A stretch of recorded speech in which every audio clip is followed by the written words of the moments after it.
Welcome to Sharma Astrono classes. Hindi dictation 80 words per minute. Start.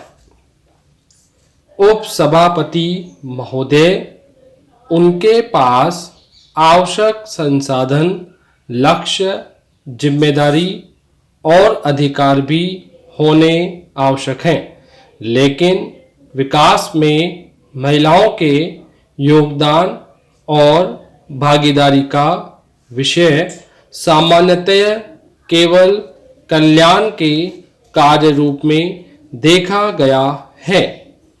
इस कारण उसे कम प्राथमिकता मिली और उसके लिए कार्यक्रम का वित्तीय भार विकास और समाज के लिए योगदान के बजाय एक अतिरिक्त भार समझा गया। इसके फलस्वरूप विकास और महिलाओं से संबंधित लक्ष्य, कार्यक्रम और परियोजनाओं तथा उनके लिए साधन और व्यवस्था को पर्याप्त स्थान नहीं मिला, जिससे महिलाओं की प्रभावी भागीदारी भी प्रोत्साहन के लिए संलग्न संस्थागत, तकनीकी और आर्थिक संसाधन भी कमजोर रहे हैं। वर्तमान में इस बात की आवश्यकता है कि भूमिहीन एवं कमजोर वर्गों की महिलाओं को वर्तमान शताब्दी के दूसरे दशक से पहले वे सभी आवश्यक सुविधाएं प्रदान की जाएं, तभी उन्हें सामाजिक बराबरी का दर्जा देकर आर्थिक दृष्टि से स्वावलंबी बनाया जा सकेगा, जिससे वे अपनी संतानों को पढ़ा लिखा कर बेहतर नागरिक बनाने में समर्थ हो सकते हैं और मध्य प्रदेश सारे देश के लिए एक उदाहरण बन सके। हमें इस चुनौती को संकल्प के रूप में स्वीकार कर पूरा करना चाहिए। पंडित दीनदयाल उपाध्याय ने कहा था कि दरिद्र नारायण की सेवा ही सबसे बड़ी सेवा है।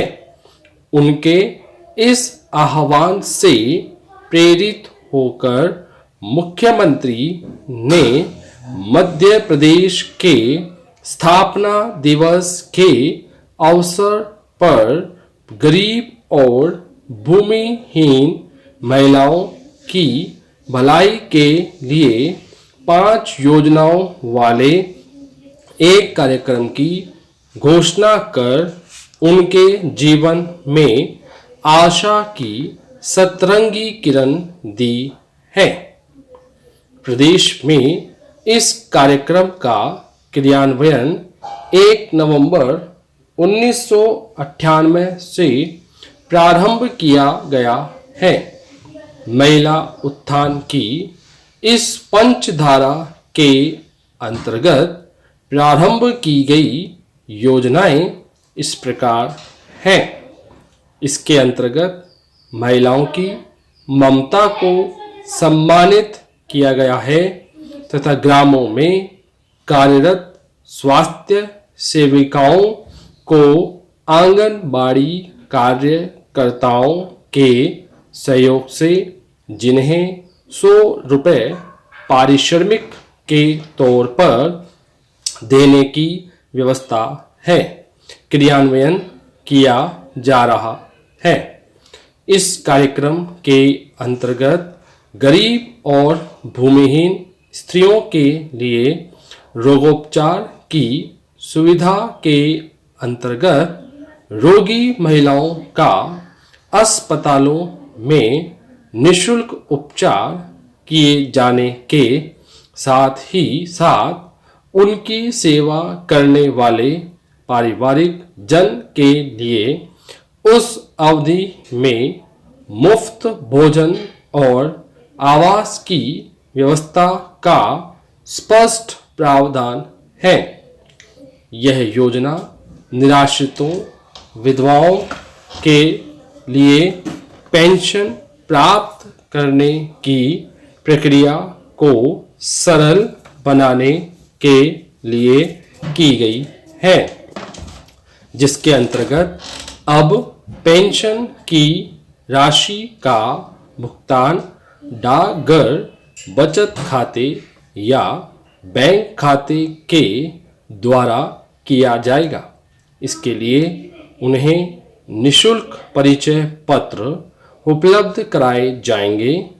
इस योजना के अंतर्गत अब पेंशन राशि में 40 रुपये की वृद्धि से 200 रुपये प्रति माह की दर से सामाजिक सुरक्षा पेंशन मिल सकेगी। इस बढ़ी हुई राशि का लाभ उन सभी निराश्रित विधवाओं को मिलेगा जिनकी उम्र 50 वर्ष या इससे अधिक है। इस योजना में 2.9 करोड़ रुपए का सरकार पर भार आएगा। धन्यवाद।